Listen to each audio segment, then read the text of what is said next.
Pronto, o nosso tema desse módulo 2 é esse: desenvolva o tema sem fugir do assunto.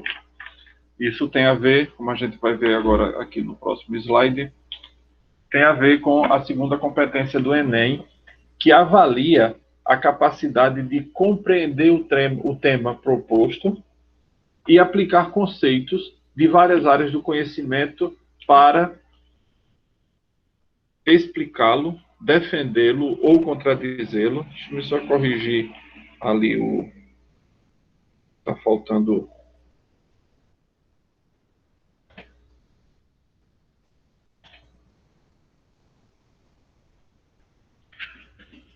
O que é que essa segunda competência vai avaliar? A capacidade que a gente tem de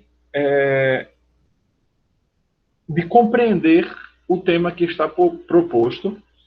Uma vez compreendido esse tema, a gente ser capaz de aplicar conceitos que a gente pegue de diversas outras áreas do conhecimento, das ciências, para explicar o tema, defender ou contradizer, porque você vai ter que tomar uma postura diante do tema proposto. Ou você é a favor, ou você é contra.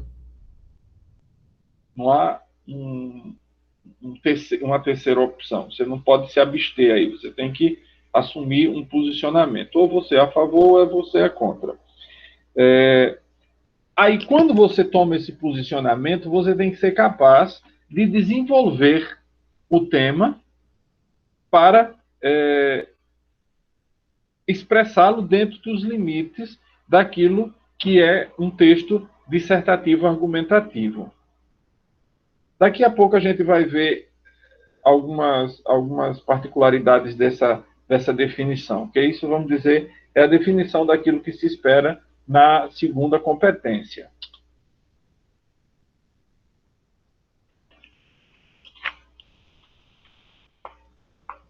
Quando a gente, por exemplo, no caso de uma redação, eu estou pensando aqui na redação do Enem, mas ela, vamos dizer, que é um modelo, um tipo, né? Um modelo quer dizer alguma coisa que você deve seguir. Em muitos casos, quando a gente se depara com a confecção de um texto, de uma redação, de uma dissertação, a gente vai necessariamente se deparar com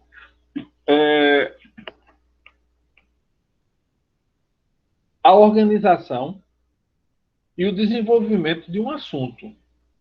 É isso, basicamente, aquilo que a gente tem que fazer. Então, quais são as coisas que a gente precisa fazer? Primeiro, ler com muita atenção o texto.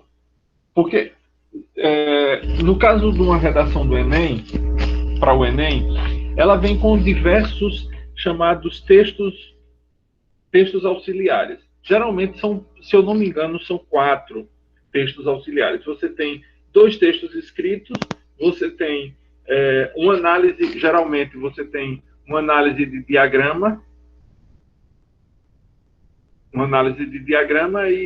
porque tudo isso, todas essas coisas são textos, né? A gente tem que ter a capacidade de ler diversos tipos de textos.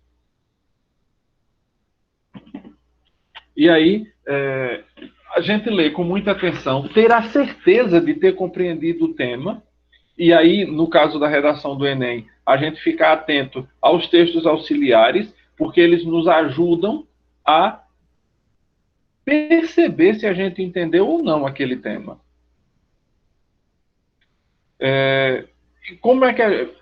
Por que esse cuidado? Para que a gente não deixe que um assunto saia puxando o outro.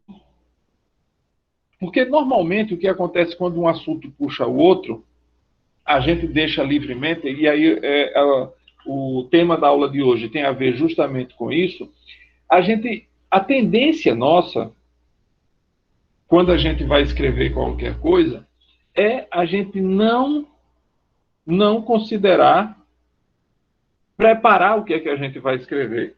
Quando você chega, você pega o seu rascunho, a sua caneta ou o seu lápis e já começa a escrever, sem organizar o que é que você vai fazer. É por isso que muitas vezes a gente se perde. É por isso que não tem tantas notas 1000 no Enem como poderia ter. Porque as pessoas têm pressa demais para escrever e acham que qualquer coisa que se escreva está bom. Quando um assunto puxa outro, o que é que isso pode indicar? 4 coisas. Primeira, que foi uma fuga ou não compreensão do tema. Quer dizer, você, por mais que tivesse lá o tema, por mais que houvesse os textos auxiliares, ainda assim a pessoa não conseguiu compreender. Lembre-se que essa é a principal coisa avaliada nessa competência, nessa segunda competência. É a capacidade de compreensão do tema que está proposto, para dali a gente fazer aquelas outras coisas, né? Explicá-lo, defendê-lo ou contradizê-lo, e desenvolvê-lo dentro dos limites, dos parâmetros daquilo que a gente acredita, daquilo que a gente tem como certo, que é um texto argumentativo, dissertativo argumentativo.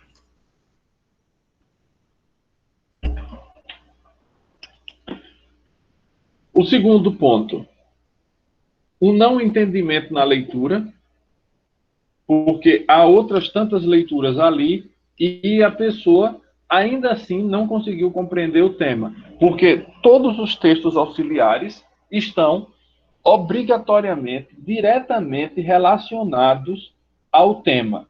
Eles não podem fugir, porque se o mesmo organizador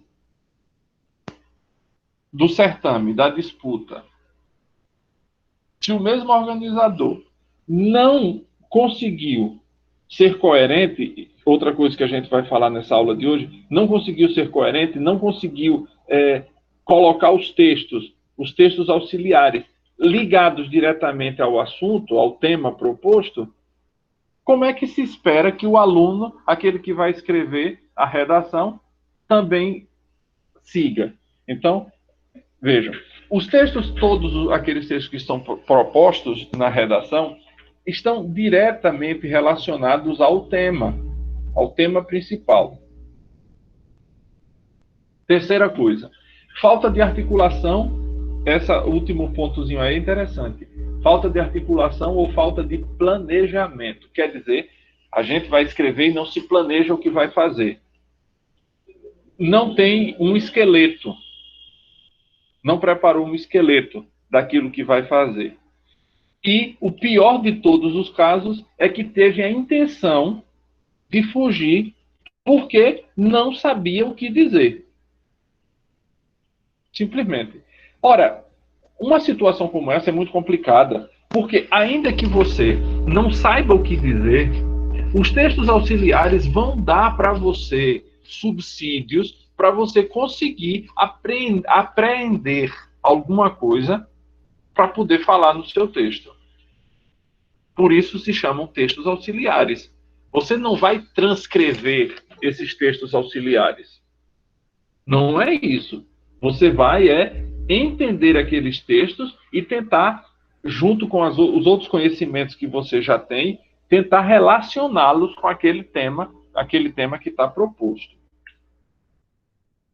Aí eu termino esse slide com essa palavra: organize-se. Deixa eu pegar logo aqui um texto que eu vou precisar dele daqui a pouco.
Pronto, já encontrei o texto. Que a gente vai utilizá-lo como um auxílio para a gente entender essa questão disso daqui, do planejamento e da organização.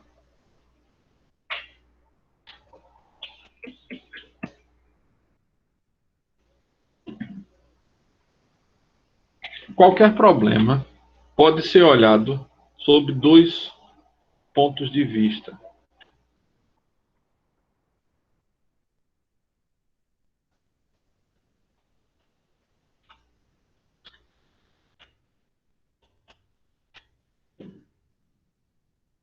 Um a favor ou um contra. Lembra-se que eu disse que a gente tem que tomar uma posição. Ou você é a favor do tema ou você é contra. Em tese, por uma questão de honestidade intelectual, o cara que deve avaliar o seu texto, a posição que ele toma não deve interferir em absolutamente nada, porque o que ele deve buscar, o que ele deve querer é entender o seu processo. Como você defendeu as suas ideias, isso é que é o principal. Então vamos imaginar um tema bem que divide muito opiniões, a questão do aborto. Vamos imaginar que você seja a favor do aborto, mas o cara que vai corrigir é contra. Então você vai escrever o seu texto defendendo o aborto e o cara vai julgá-lo negativamente porque ele é contra. Não deveria ser esse o ponto de julgamento. O que deveria estar em julgamento não era a sua opinião, mas como você defende a sua opinião. Esse é que é o ponto principal. Por isso tem aqui, olha, o importante é que você tenha argumentos para defender aquilo que você acredita. Vamos aqui um pouquinho sobre as características da dissertação. Aqui nesse slide e no seguinte estão três textos que estão relacionados à mesma coisa, mas são aspectos diferentes, são tipos diferentes de texto. Tipos diferentes de texto. O primeiro está aqui do lado, é uma descrição. Veja aqui. O que é uma descrição? Você vai descrever, dar detalhes sobre o aspecto de alguma coisa. Roberta, com apenas 30 anos, está obesa. Sua alegria desapareceu. Tudo lhe lembra comida. Neste inverno, ela aparenta 10 anos a mais. Seu rosto está inchado, ela tem dificuldade visível para se locomover, anda triste. Até seu cabelo, motivo de elogios, está sem viço. Então, veja aí que aí está descrevendo a figura dessa Roberta. Idade, aspecto físico, até aspecto emocional, psicológico aparece ali, né? Quando ele diz anda triste.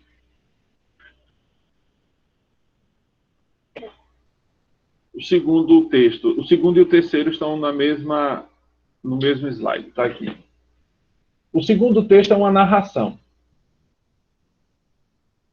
Aqui vamos dizer, a própria Roberta contando alguma coisa, como se ela fosse uma personagem da história. Segunda-feira era o dia D. Prometera a mim mesma.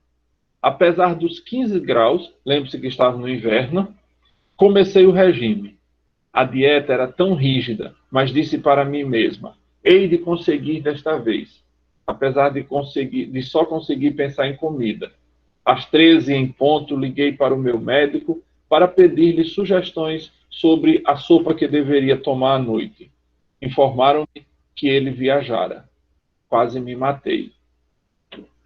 Isso é um texto que poderia estar no diário da Roberta do primeiro texto, cuja descrição temos já em nossa mente. Agora, vamos para o terceiro texto, que é um texto tirado do site de Drauzio Varela, Raízes Biológicas da Obesidade. Estímulos auditivos, visuais e olfatórios são permanentemente sensoriados pelo centro da saciedade e explicam a fome que subitamente sentimos diante do cheiro ou da visão de certos alimentos. Faz frio, os neurônios responsáveis pela condução dos estímulos térmicos enviam informações para o centro e a fome aumenta. Este mecanismo evoluiu em resposta às maiores necessidades energéticas dos animais para manter constante a temperatura corpórea no inverno. Veja, esse último texto não tem a ver com Roberta, mas com a condição dela de obesidade. Que aí o Drauzio Varela está apresentando de maneira como a ciência compreende o porquê de algumas pessoas terminarem não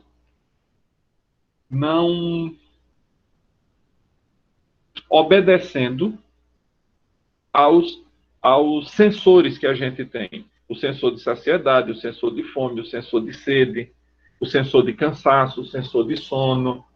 Tudo isso, esses nossos sentidos externos, estão para captar todas essas coisas. O olfato, quando a gente sente o cheiro da comida. Se você não tiver com fome, não vai fazer muito efeito.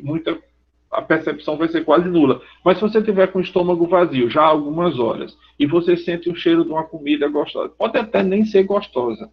Eu tenho um primo que diz, o que manda no sabor de uma comida é a vontade de comer, a fome. Então você pode estar com fome, você pode estar sentindo o cheiro de uma comida, qualquer que seja, que você não vai...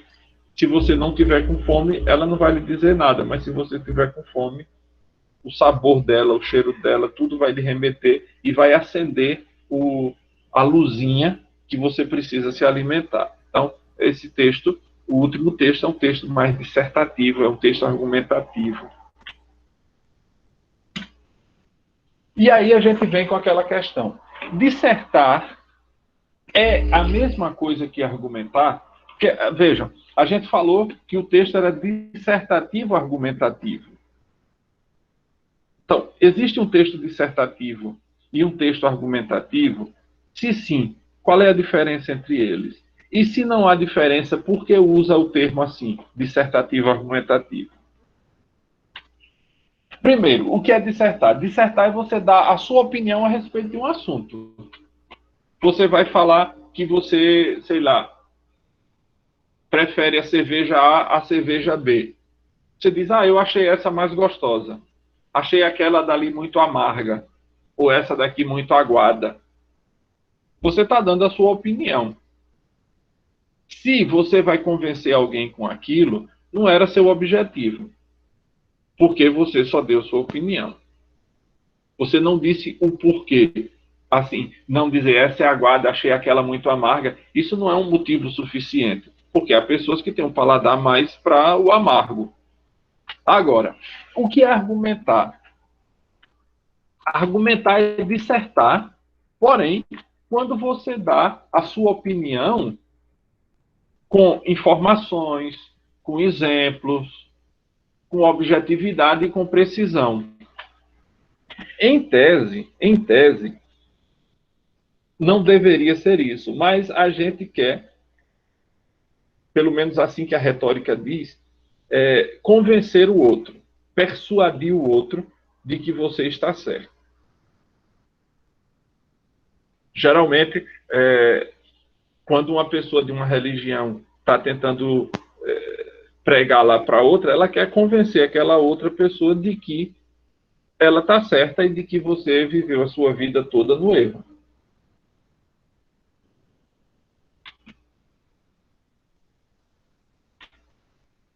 Como é que a gente vai organizar um texto? Cada parágrafo precisa ter uma ideia central. Eu vou ler para vocês aqui um texto. Falei agora de gente de religião. Eu me lembrei, eu gosto de ler, não me interessa o quê. Então, eu leio, eu sou um cara que, dentre tantas coisas que eu leio também a Bíblia. E tem um texto bem interessante, que alguns de vocês leem a Bíblia, no livro do profeta Ezequiel, capítulo 37. Eu não vou ler esse texto nada de religioso. A forma como eu estou vendo, porque, veja, eu encaro a Bíblia como um livro literário. é um texto literário. Então, eu faço a interpretação, uma interpretação polissêmica, quer dizer, com muitos significados. Eu não olho para o texto para nenhum texto com uma única possibilidade de significação. Porque quando o texto tem uma única possibilidade de significação, esse texto perdeu completamente a literariedade dele. Então, eu vou ler aqui esse texto, eu acho interessante. Para mim, esse texto eu uso, por isso que eu vou lê-lo aqui para vocês. Não vou lê-lo todo, depois quem tiver uma Bíblia em casa ou na internet, depois procure para lê-lo completo. Vou ler uns pedaços que interessam. Então, esse texto para mim é exatamente isso de que eu falei antes, sobre a questão de você estruturar o seu texto, organizar o seu texto. Vamos aqui, olha. O texto começa, eu disse que era Ezequiel capítulo 37. O texto começa assim: a mão do Senhor veio sobre mim, fez-me sair pelo Espírito do Senhor e me levou para o meio do vale. O vale, estava cheio de ossadas.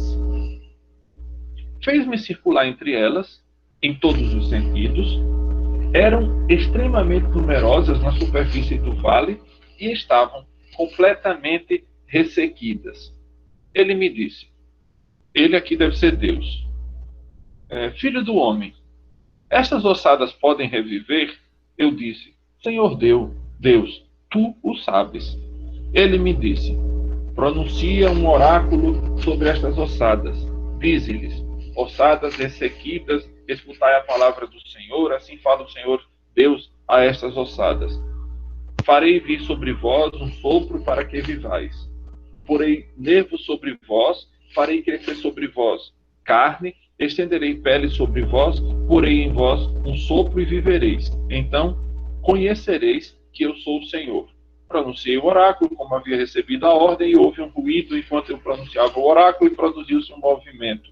As ossadas se aproximaram uma das outras. Olhei, eis que havia sobre os ossos nervos, crescia carne e estendia-se pele por cima, mas não havia sopro neles. Então ele me disse, pronuncia um oráculo para o sopro, vento. Pronuncia um oráculo, filho do homem, dize ao sopro. Assim fala o Senhor Deus, sopro, vem dos quatro ventos, sopra sobre estes mortos e eles viverão. Pronunciei o oráculo como havia recebido a ordem, o sopro entrou neles e eles reviveram e puseram-se de pé um exército numeroso. Bom, eu paro por aqui. Daqui eu vou tirar algumas explicações sobre o escrever um texto. Vejam.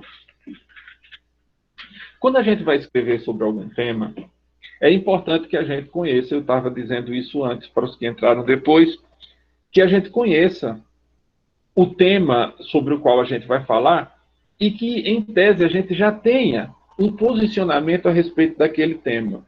Porém, isso só não basta, porque isso aí é opinião. A sua opinião a respeito de alguma coisa é sua opinião. Agora, se você quer defender a sua opinião, você precisa de argumentos. E aí, esse texto aqui é interessante. Esse texto aqui que eu acabei de ler dessa profecia. Porque ele diz o seguinte, ele estava andando num vale, né, e viu umas ossadas. E diz ele, versículo 2, eram extremamente numerosas. Aí o que é que eu disse para vocês que eu interpreto esse texto como o ato de escrever? Quando a gente vai escrever, você quando se depara com a folha de papel, você não deve já imediatamente ir colocando o seu texto no papel. A primeira coisa que você tem que fazer é como esse profeta viu aqui. Espalhar essas ossadas. O que são essas ossadas? Você parar um pouquinho, depois que você lê o tema, depois que você lê os textos motivadores, você parar um pouco, pegar um pedacinho de papel e fazer uma lista de pelo menos umas 20 palavras. Pelo menos umas 20 palavras que tenham a ver, que você lembre. Veja, você não está escrevendo nada. Tudo isso é o momento chamado de pré-textual. Pré-textual, é antes de escrever o texto. Então você vai fazer essas ossadas. Fazer uma lista de pelo menos umas 20 palavras que estejam relacionadas com o tema. Lembre que a gente não pode fugir do tema. O assunto da aula de hoje é esse, é não fugir do tema. Aí você fez essa lista, com essas cerca de 20 palavras. Pode ser mais. O que não pode é serem poucas palavras. Depois, o que foi que Deus mandou o profeta fazer? Diz ele que era para mandar essas ossadas, ele ia profetizar e essas ossadas iam se juntar, né? Depois que elas se juntassem, viria carne, viria nervo, viria músculo, viria pele, e no fim de tudo, viria o espírito, o sopro. Que a palavra sopro, espírito, em hebraico é uma mesma palavra, ruach. Aí alguns vão traduzir por sopro, outro por espírito, outros por vento. Cada um vai traduzir a seu modo. Mas veja. Então, a primeira coisa que a gente faz é espalhar essas ossadas. Todas palavras que você acha que estejam relacionadas ao tema. Não pode ser diferente. Vamos imaginar aqui. Qual seria o tema disso daqui? Seria o ser humano. Porque aqui não falou que tinha ossada de cavalo, nem que tinha ossada de cachorro. Eram ossadas, só que depois formou um exército. Então, qual era o tema? Ossadas humanas. E aí, todas as pessoas, todas essas ossadas, estavam relacionadas ao mesmo tema, que era o ser humano, ou a humanidade. Agora, vejam aí o interessante. Você não vai construir um exército. Você não vai esgotar o assunto. Você vai apresentar uma opinião, demais que você tem um espaço para escrever o seu texto muito reduzido. Você tem um espaço de 30 linhas. 30 linhas para quem se organiza é muito pouco. Você enche 30 linhas na maior facilidade. Agora, para quem não se organiza, 30 linhas é um tormento. E olhe que o Enem, pelo menos eu fiz o curso de correção do Enem pela FGV, só para entender como é que ele funcionava. Eu não estava com disposição de corrigir redação, não, mas eu queria entender como funcionava para poder ensinar, né? Aí, o Enem exigia antes, se eu não me engano, eram 15 linhas. Já diminuiu para 7 no ano que eu fiz o curso. 7 linhas tinha que ter, pelo menos, de texto autoral. Agora, você reuniu essas 20, pelo menos 20 palavras que estejam relacionadas ao tema, só que você vai ter que escolher um esqueleto só. Você não vai poder juntar todos os esqueletos, você vai escolher um só. E você vai escolher 3 ou 4 palavras que você considere importantes ou mais importantes a respeito daquele tema. Vou dar um exemplo para isso ficar bem mais claro.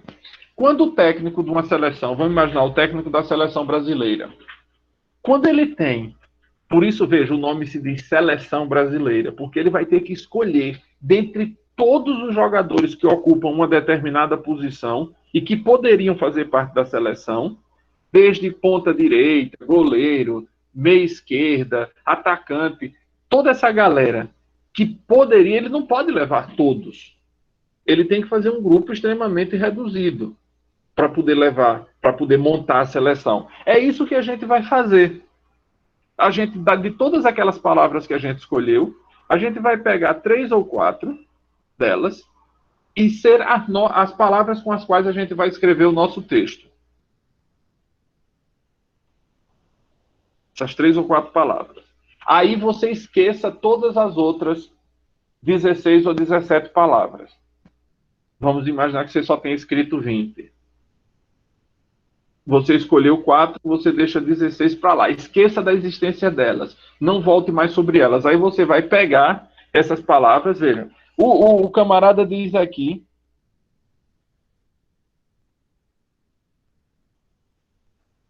E as ossadas se aproximavam uma das outras. Quer dizer, os ossos que se encontravam eram ossos do mesmo ser que era o dono daqueles ossos antes. Você não tinha um fêmur de um se juntando no ilíaco de outro com um fêmur de outro, porque aí você ia ter um Frankenstein. Quando a gente vai escrever um texto, o que a gente precisa? Que as palavras que a gente escolha estejam de acordo, que elas estejam em harmonia. Veja, aqui no texto, no slide anterior,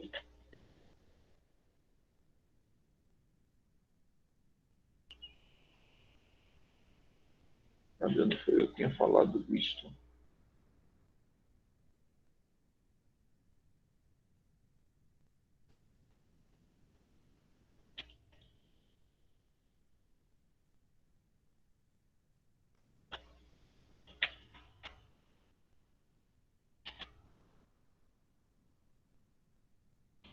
Não disse, não está aqui, eu devo ter falado só.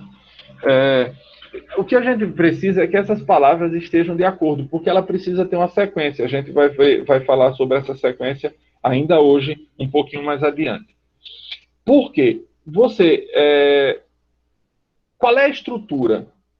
Porque no primeiro slide da aula de hoje, a gente falou aqui, olha, desenvolvendo dentro dos limites estruturais do texto dissertativo argumentativo. Dentro dos limites estruturais. Quer dizer, a gente precisa de uma estrutura. Qual é a estrutura de um texto dissertativo argumentativo?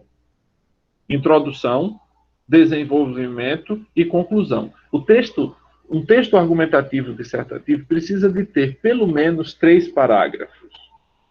Aí vocês vão me dizer, mas você disse para escolher 3 ou 4 palavras. E outra coisa extremamente importante. Aqui, olha. Cada parágrafo tem que ter uma ideia central. Então, como a gente escolheu 3 ou 4 palavras, significa que você vai ter 3 ou 4 parágrafos. Eu acho muito. Você poderia escolher 2 ou 3 palavras para desenvolver o seu texto. Ou 3 ou 4, desde que você tenha ideias que não sejam centrais, que elas dependam de uma a outra. Como usina hidrelétrica e geração de energia, entendeu? Você tem a usina hidrelétrica e a geração de energia, são 2 ideias. Mas será que elas são independentes? Será que a geração de energia não é uma ideia que dependa da usina hidrelétrica? Óbvio, a geração de energia não depende só disso, porque você tem a energia atômica, você tem a energia nuclear, você tem uma série de gerações de energia. Mas se você estiver falando, por exemplo, de energia limpa, aí você tem uma série de fontes, energia solar, energia eólica e energia hidroelétrica, né? Que você pode gerar energia limpa. Mas a gente precisa de que uma ideia esteja relacionada, se você quer colocar as 2 no mesmo parágrafo, que elas estejam intimamente relacionadas, porque aquelas ideias que vão ficar dentro do mesmo parágrafo é como se elas estivessem casadas. As ideias que vão estar em parágrafos seguintes são outras famílias, mas que moram na mesma vizinhança. Um é vizinho do outro.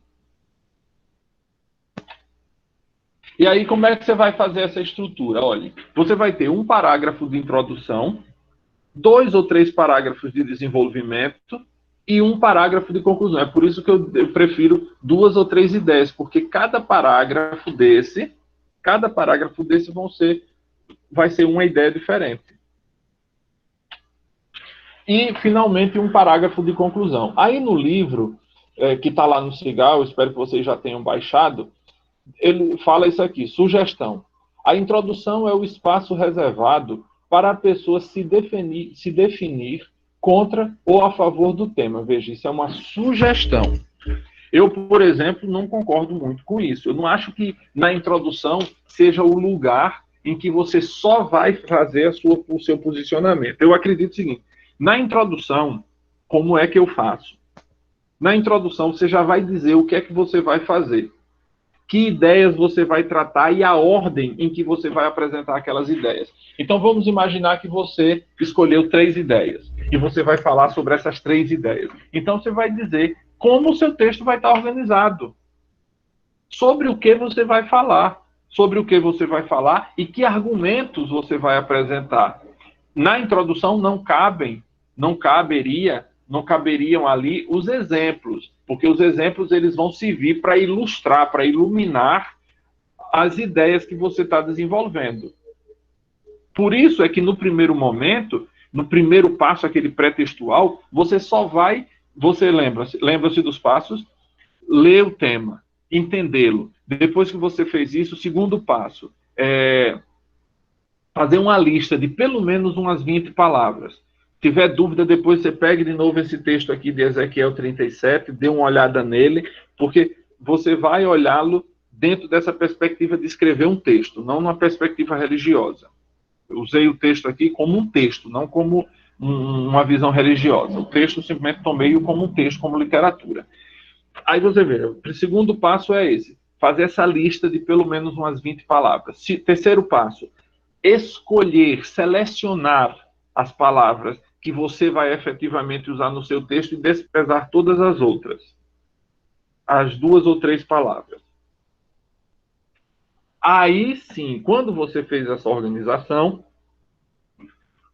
você pode já colocar um número para dizer qual é a ideia que você vai começar e qual é a ideia que você vai terminar e a que vai ficar no meio.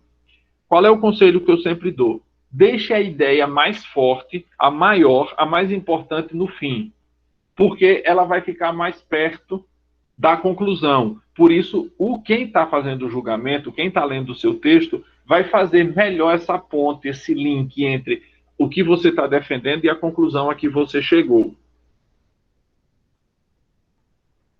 Aí, você, nesse momento, a gente não escreveu nada ainda, a não ser essas coisinhas, mas nada de texto ainda. Você pode pegar exemplos, seja dos textos auxiliares, seja de livros que vocês já leram, seja de notícias que vocês já escutaram, porque, vejam, numa redação tipo a redação de Enem, você não precisa dizer de onde você tirou efetivamente as coisas. Quando eu vou escrever uma tese, eu tenho que dizer no livro de onde eu tirei, qual era a edição, qual foi o ano da edição, a página onde aquilo estava, porque a pessoa tem a possibilidade de ir lá e verificar se aquela informação que eu dei numa tese, numa dissertação, é uma coisa comprovável. Isso era o que... meu Deus, como é o nome dele? É um filósofo que é... Karl Popper, filósofo inglês, que dizia que isso, a ciência ela tem que ser falseada. Quer dizer, ela tem que se dar a possibilidade de ser falseada. Então, se eu dou as informações completas, se eu digo onde está tal informação, a pessoa pode ir lá e ler.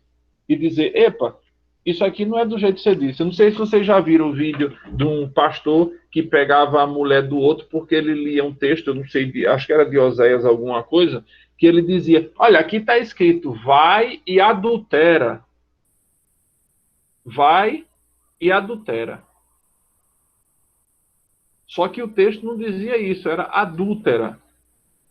Só que o cara era semi-analfabeto, era um pastor, mas era semi-analfabeto, não sabia a diferença entre uma paroxítona e uma proparoxítona. Que a paroxítona é verbo e a proparoxítona é substantivo.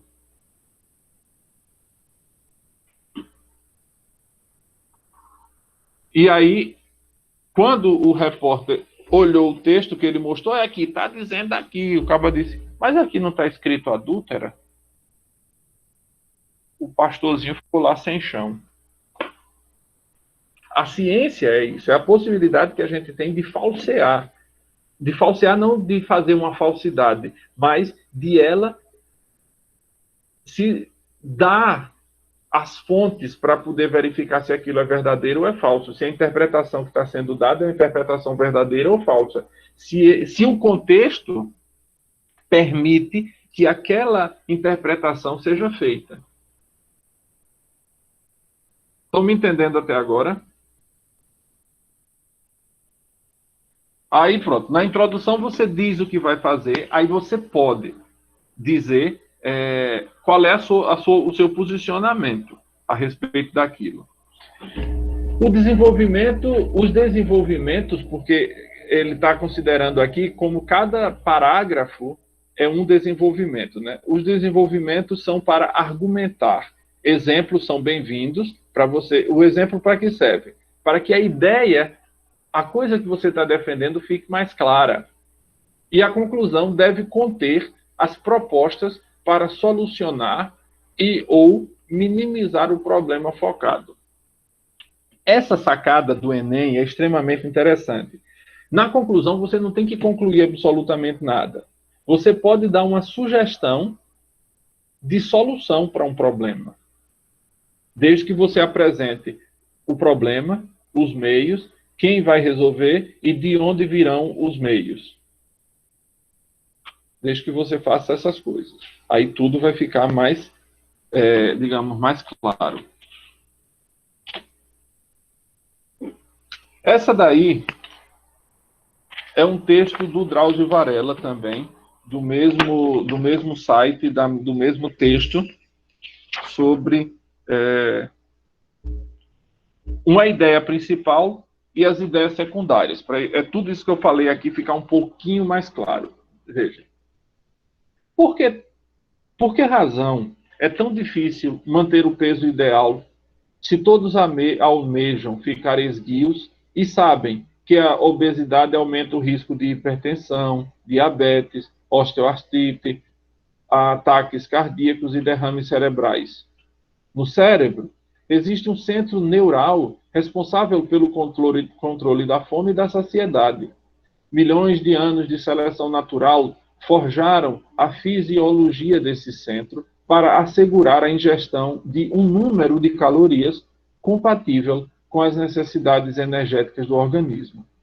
Nessa área cerebral, são integradas as informações transmitidas pelos neurônios que conduzem sinais recolhidos do meio externo, nas vísceras, na circulação e no ambiente bioquímico que serve de substrato para os fenômenos psicológicos. Vejam, qual é a ideia principal aí? A dificuldade de manter um peso ideal. Essa é a ideia principal. Quais são as ideias secundárias? As consequências da obesidade que estão elencadas logo aqui. Risco de hipertensão, diabetes, osteoartrite, derrames cerebrais, ataque cardíaco. Tudo isso aqui, vamos dizer, tudo isso aqui a gente pode resumir numa coisa só, que são as consequências da obesidade. Depois tem mais outra coisa aqui, que ele falou do centro neural. Cadê ele? Existe um centro neural. Veja, como é que as pessoas não conseguem manter o peso ideal se no cérebro existe esse centro neural responsável pelo controle da fome e da saciedade? Isso é uma ideia secundária. Ela está relacionada com o quê? Com a ideia de manter o peso ideal. Por isso, vejam aqui, tudo isso é um parágrafo só. Um parágrafo só não significa dizer que não haverá ponto. Haverá sim ponto. Mas as ideias vão estar todas interligadas. Aí você veja. Aí está o centro neural. Depois ele fala da seleção natural, que organizou aqui, ó, a seleção natural, que deixou esse centro neural com uma precisão absurda. Tudo visando a ingestão de calorias para as necessidades energéticas. E, por fim, fala dos fenômenos psicológicos. Então, vejam que esse texto é interessante, porque nele está contido tudo aquilo que eu tinha falado antes. E olhe que aí relaciona-se exclusivamente a um parágrafo. É claro que esse texto não foi feito no tempo que a gente tem para escrever uma redação. Esse texto ele precisou de algum tempo de pesquisa, de algum tempo de leitura, de algum tempo de fichamento, de algum tempo de organização, de escrita, de reescrita. Deixar esse texto um pouquinho guardado para você se desvincular dele, se separar emocionalmente do texto. Porque na hora que a gente escreve um texto, a gente acha que aquele texto é o mais perfeito do mundo. Que não sabe por que a gente ainda está fazendo isso que está fazendo. A gente já poderia estar ganhando dinheiro na NASA. Porque uma mente privilegiada como a nossa não era para estar se perdendo fazendo uma prova de Enem, era para estar na NASA já. 2 dias depois, se você pegar aquele texto, você diz, meu Deus do céu, o que foi que eu queria dizer aqui? Porque você nem mesmo você está entendendo mais o que você disse. Mas isso vai ser assunto para a aula seguinte, para o nosso próximo módulo. Não vou tratar dele, só estou dando um spoiler do que virá no módulo seguinte.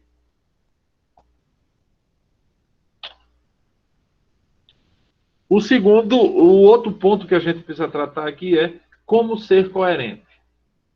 Como ser coerente. Primeiro, a gente precisa entender, para ser coerente, a gente precisa saber o que é coerência, né? Porque não adianta nada dizer, olha, a gente tem que ser coerente.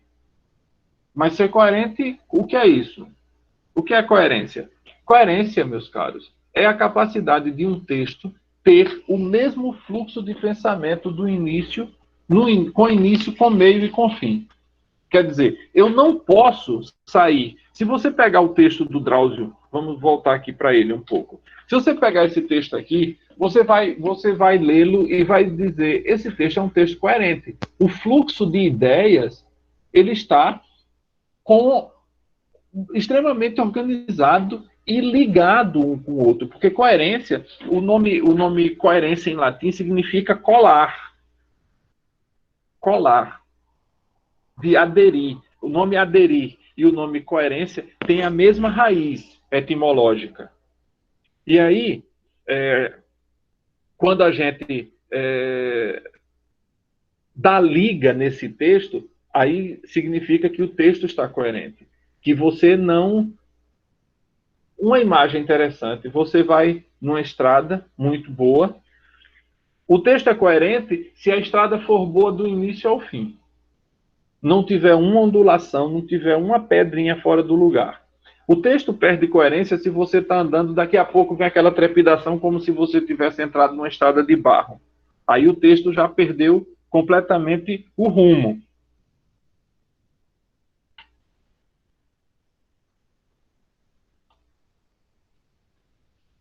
O que é necessário, então, para a gente trabalhar a coerência?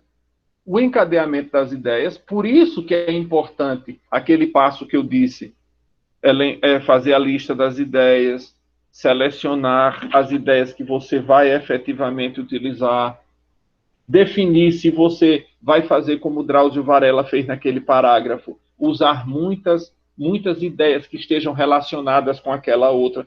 Tudo isso você vai definir antes de começar a escrever o seu texto. Tudo isso é definido antes.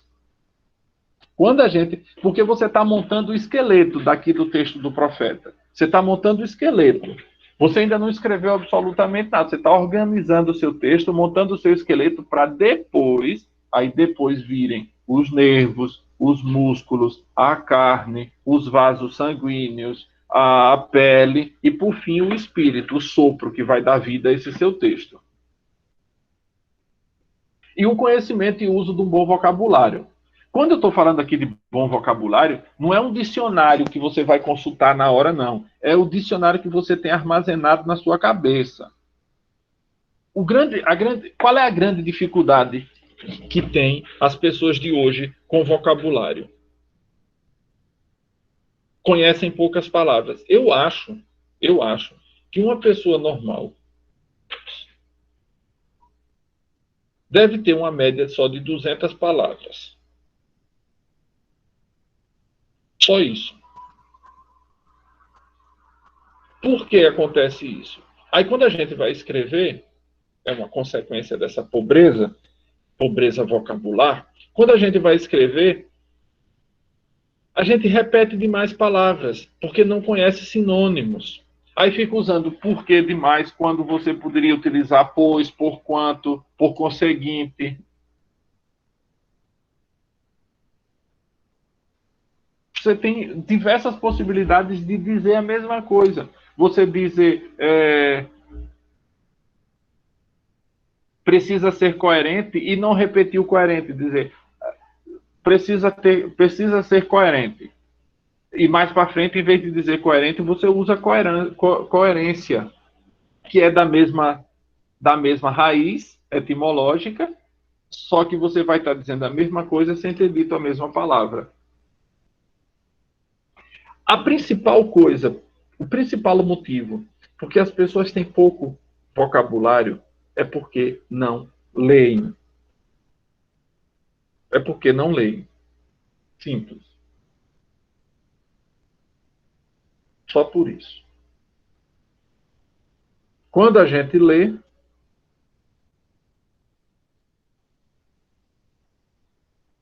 são talvez aqueles posts de Instagram ou mensagens de WhatsApp, mas quantas pessoas pegam um livro para ir ler?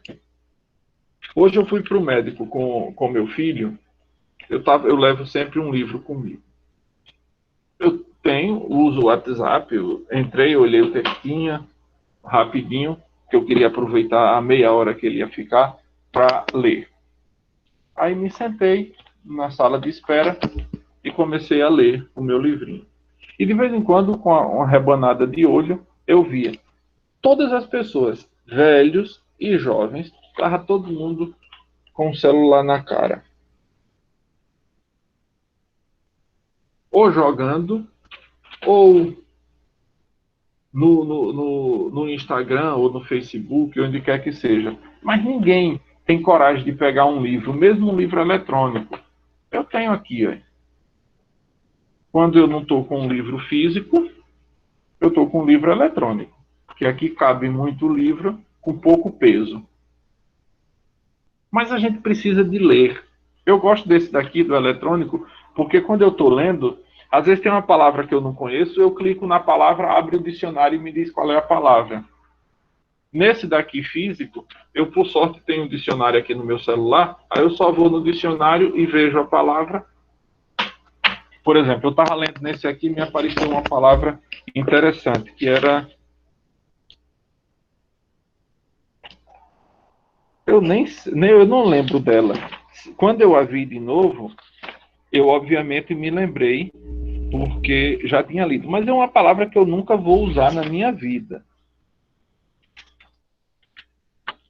Era sinônimo de carruagem. Mas eu não lembro como era a palavra. Deixa eu ver aqui no meu dicionário se eu a encontro. Porque ele tem um histórico.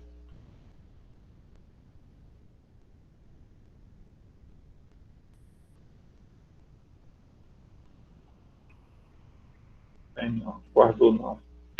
Mas era uma palavra que era sinônimo de carruagem.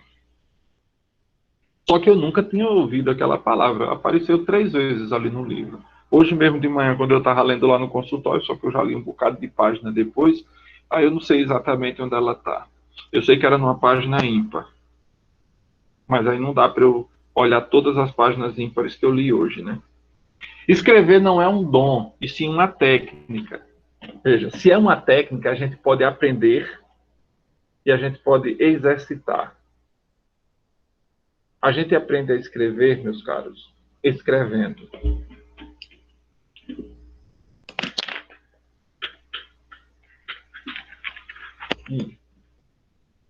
Isso é um bloquinho de notas que eu sempre ando comigo. Esse daqui é desde 2015, acho. Eu fiz grosso demais e aí eu tenho aqui anotados livros que eu vou lendo, tomo nota das coisas que eu acho interessante, pensamentos que eu vou tendo, ideias que me vão surgindo. Eu saio tomando nota aqui. Resumo de livro. Tudo está aqui nesse bloquinho.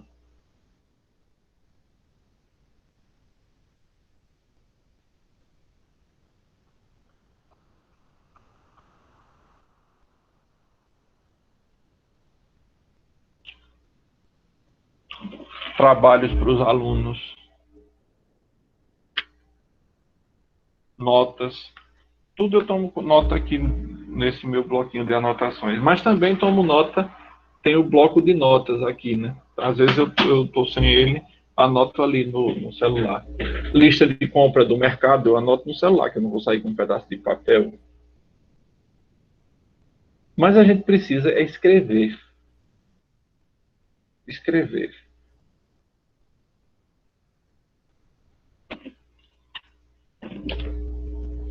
Agora, isso aqui é um exemplo, tá vendo esse quadro, né?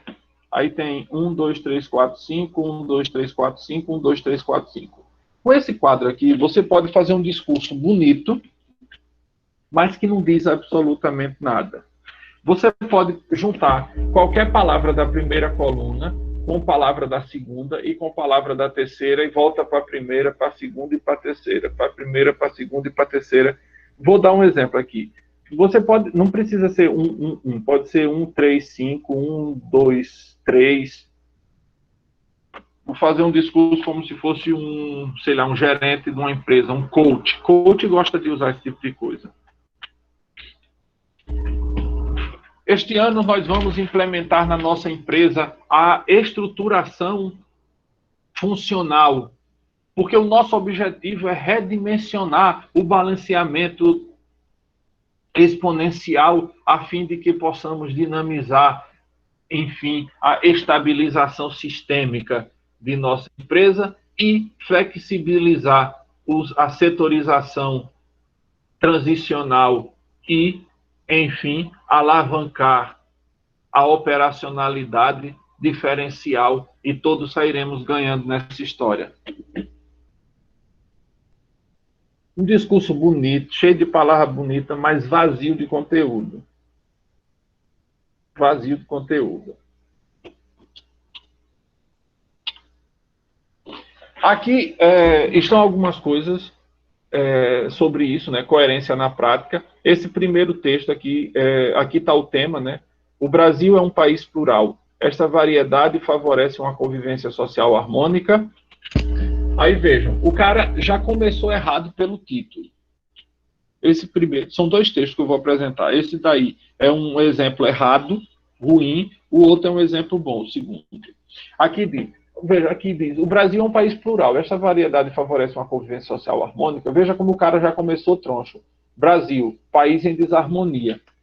O que existe aqui no título, no tema, que leve o camarada a já começar troncho? Porque ele fala em harmonia, o outro vai com desarmonia. Repare, o cara foi para o extremo oposto. O Brasil é um país com uma das maiores diversidades raciais, culturais e religiosas.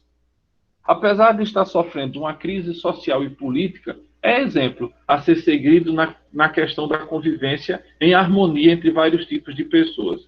Não que o preconceito seja inexistente, mas nesse aspecto está à frente de países de primeiro mundo.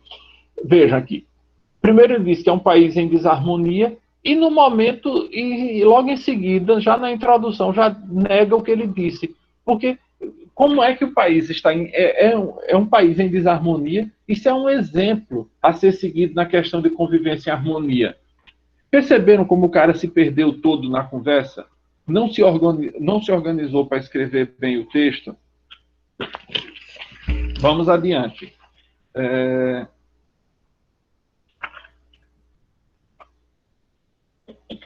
Alguns autores vão criticar isso. O Brasil é um país. Isso dizer, isso aqui é uma redundância. Mas, olha, essa redundância foi motivada pelo tema. Porque aqui no tema já colocou, o Brasil é um país plural.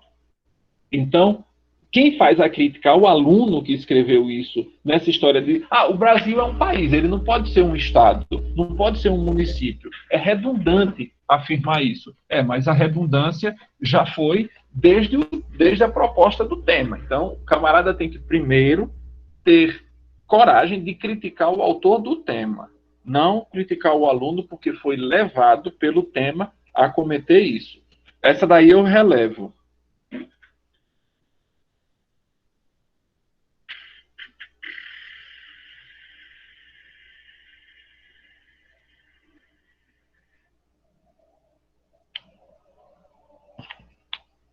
Aí veja, o camarada está aqui na introdução falando, porque a introdução é aquilo que você vai dizer, não é? Aí ele diz que é um exemplo de... Não que... Aí ele fala aqui com uma das maiores diversidades raciais, culturais e religiosas. Aí está numa crise social e política. Veja que tem muito assunto aqui para ser tratado. Isso é a introdução. Então, ele está falando sobre diversidade, crise social e política, exemplo de harmonia e preconceito. Veja, são quatro coisas que ele colocou na introdução dele. Agora vamos ver se trata dessas aí. Eu vou até tomar nota delas para ver se ele vai tratar delas mesmo. foi diversidade. Qual foi a seguinte? Crise social e política. Exemplo de harmonia. E preconceito. Então vamos ver se ele vai desenvolver essas 4 coisas. Tomei nota aqui delas. Aí vamos lá. Essa miscigenação ocorrida no Brasil, primeiro, ele em nenhum momento deixa claro que na introdução vai falar sobre miscigenação. Então ele já introduziu um tema novo aí que não estava previsto. Porque ele falou, veja, diversidade social, política, religiosa. Falou de crise social e política, exemplo de harmonia e preconceito. Não falou nada de miscigenação. Então, ele introduziu um tema. Você pode introduzir um tema novo. O que você não pode é deixar de falar dos temas que você se propôs na introdução. Isso é importante. O problema, muitas vezes, que acontece quando você introduz um tema novo é que você se esquece do que você tem que fazer. Vamos ver se foi o caso dele. Esta miscigenação ocorrida no Brasil resultou em um grande desenvolvimento cultural. Veja aqui, já não tem nada a ver com diversidade. Em cada parte do Brasil há um tipo de cultura diferente. Por isso, viajar a diferentes regiões do país é como ir a vários países diferentes. Com isso, a cultura musical brasileira é admirada por outros países, já que a mistura de vários tipos musicais resulta em sons exclusivos do Brasil, assim atraindo turistas do mundo inteiro. Veja, o primeiro parágrafo dele, do desenvolvimento, em absoluto, tratou de um dos 4 temas que ele se propôs falar na introdução. Então, ele já perdeu um parágrafo inteiro e a gente já supõe que ele não vai falar porque o texto dele só tem 4 parágrafos. A introdução, a conclusão e 2 de desenvolvimento. Não, são 3. São 3. São 3 de desenvolvimento. Aí cada classe adota um padrão, onde quem não o obedece é discriminado. Eu não sei se ele está tomando discriminação aqui por preconceito. Por exemplo, quando uma pessoa fala errado, isso se torna motivo de marginalizá-la. Mais outro parágrafo perdido. Contrariando as tendências mundiais, o Brasil não tem grandes conflitos raciais. Mas ter conflito racial é uma grande tendência mundial? Quer dizer que é na moda ter conflitos raciais para serem... um país só vai ser grande se tiver grandes conflitos raciais? É uma tendência mundial? Como ocorreram nos Estados Unidos e no apartheid da África do Sul. Ou religiosa, né? Aqui era para ser religioso, porque ele está falando de conflitos raciais, aqui deveriam ser conflitos religiosos, como ocorre até hoje na região da Palestina e no norte da Espanha. O povo brasileiro soube, de certa forma, se unir e superar seus problemas. Aqui entrou na questão da harmonia, talvez até encaixe no terceiro, né, que seria o exemplo de harmonia, só que aí ele gastou o último parágrafo dele, e agora vai para a conclusão. A solução para a convivência pacífica, igualitária e plena entre a população brasileira é que o governo invista na educação e na conscientização social. É necessária a melhora do ensino público a fim junto, que a gente viu na aula passada que é separado, né? A fim de formar adultos conscientes dos seus direitos, principalmente dos seus deveres. As soluções que a gente tem que propor numa conclusão, são soluções viáveis, objetivas, que visem minimizar o problema. Agora, quando você diz que o governo invista na educação e na conscientização social, isso é alguma coisa muito vaga, muito genérica. Como é que efetivamente isso vai melhorar no convívio? Isso não leva a canto algum.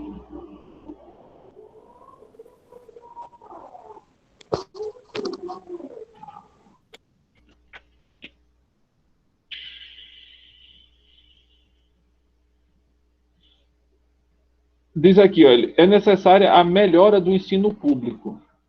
Certo, que precisa melhorar, precisa, mas o quê? Por que dizer que precisa melhorar o ensino público, precisa melhorar o atendimento médico, precisa... mas melhorar o que efetivamente? Você tem que dar uma proposta. Veja, quando vocês estiverem fazendo a redação, o que vocês vão propor como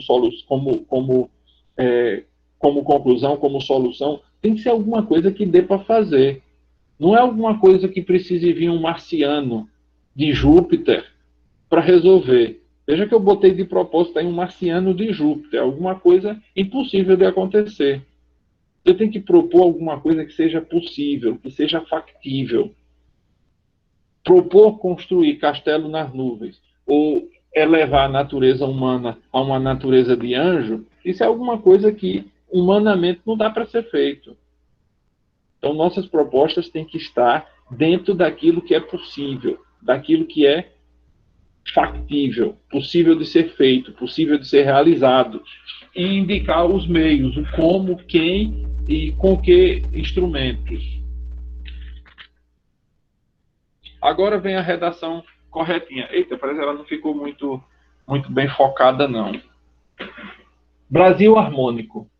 Apesar das diversidades raciais, culturais e religiosas, o Brasil convive em harmonia. Se há preconceito, para uma minoria, sem dúvida, até porque nem todos pensam ou sentem da mesma forma. Mas nada que lembre, por exemplo, o apartheid na África do Sul. Viu que diferença de introdução? Diversidades raciais, culturais e religiosas. Harmonia e preconceito. O foco na raça, talvez isso aqui ele considere uma coisa só, racial, cultural e religiosa. Vamos ver. O foco na raça desse país está mudando. Haja vista todo o empenho do governo federal e de algumas instituições de ensino para a realização de vestibulares com cotas específicas para negros. Hoje, respeita-se mais a história do país, a pluralidade cultural só realça a nação, não só diante do próprio povo, mas também em relação aos outros, o que acaba atraindo milhões de turistas anualmente. São músicas, ritmos, festas totalmente diferentes. Aí vem aqui a religiosidade. A religião católica, que é a predominante, não proíbe espaço para as outras. E aqui, preconceito, questão das instituições, realização de vestibulares com cotas, né? Aqui foi a introdução, um desenvolvimento perfeito. Juntou tudo num balaio só. E agora vem a conclusão. Para que a harmonia, de que ele falou, convive em harmonia, para que a harmonia se faça ainda mais presente, algumas medidas devem ser tomadas. Veja que aí já está com cara de conclusão, porque ele vai propor alguma coisa, desde que essa coisa seja factível, né? Algumas medidas precisam ser tomadas, como incentivar festas religiosas, como, eu só achei que repetiu muito o como aqui, né? Um muito perto do outro. Aqui, como incentivar festas religiosas, por exemplo, o Círio de Nazaré, levar a cultura para lugares mais distantes, como, veja, como vem acontecendo no Rio de Janeiro, com a criação de lonas culturais, e incentivar e apoiar a cota para negros nas universidades. E já que se tem um país tão bonito por natureza, não custa preservá-lo. É a população quem ganha. Perceberam a diferença dessa para a anterior? Muito pouco defeito. Muito pouco defeito. Muito bem escrita. Os exemplos que precisou utilizar, exemplos pontuais, o Círio de Nazaré, as cotas das universidades, exemplos pontuais, simples e que deixam a ideia que ele está defendendo bem mais clara. Aí vamos aqui para dicas. Primeiro, o texto é manuscrito. Meus caros, não pense que as pessoas que vão ler o seu texto sabem decifrar hieroglifos. Então, procure escrever com uma letra legível. As pessoas devem entender logo o que você tem para dizer. Você não está escrevendo numa linguagem cifrada só para você entender. Então, capriche na letra. Se você não sabe, não tem uma caligrafia, eu ia dizer uma caligrafia bonita, mas isso é redundante. Se você não tem uma boa grafia, faça com letra de imprensa. Faça com letra de imprensa. Preste atenção no número pedido de linhas. Se eles pedirem 25, você não vai escrever 58. Se eles pedirem 30, 30 é 30. Preste atenção no máximo e no mínimo. Se eles disserem um máximo de 30 e um mínimo de 20, você precisa respeitar esse intervalo. Leia atentamente o tema quantas vezes forem necessárias. A única possibilidade que uma pessoa tem de tirar zero é fugir totalmente do tema. Obedeça aos tipos de composição propostos: narração, descrição e dissertação. Obviamente, na maioria dos vestibulares, concursos, essas coisas se pedem dissertação. Não escreva a lápis. Claro, você pode escrever a lápis no rascunho, mas o texto definitivo não. Não copie nem recorra a frases do texto motivador, usando-as como se fossem suas. Se você vai copiar a frase do texto motivador, bote entre aspas, para dizer que não é sua. Não use gírias, nem use linguagem informal. Não use a primeira pessoa, evite o vivemos, prefira vive-se. Não se inclua na redação. Não utilize o pronome você, pois não existe o interlocutor virtual.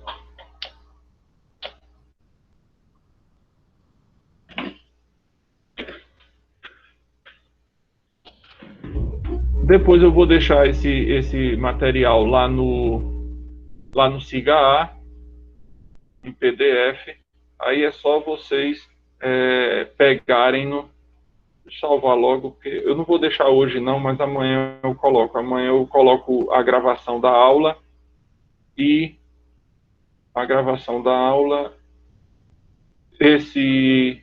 esse texto, e deverei já liberar a atividade. Alguém... Não, deixa eu ver aqui, deixa eu terminar aqui a chamada.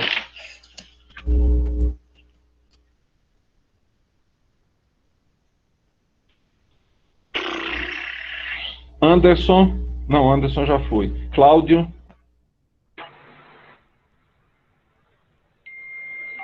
Cleidson. Presente. Elemilson. Presente.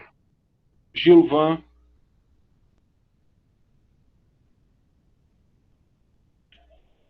Ivaldo. Jonathan. Presente, professor. Maílson. Rafael Bispo. Rafael Dias. Rubem. Thalisson. Presente. O Alisson.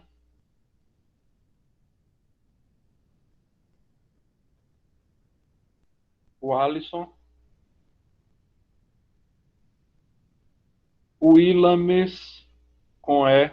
O Ilames Pereira.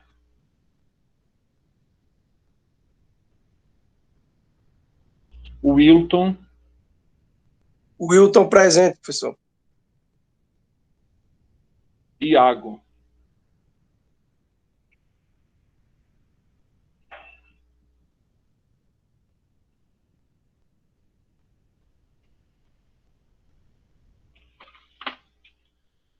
Pois bem, meu Carlos, eu acho que por hoje é só isso.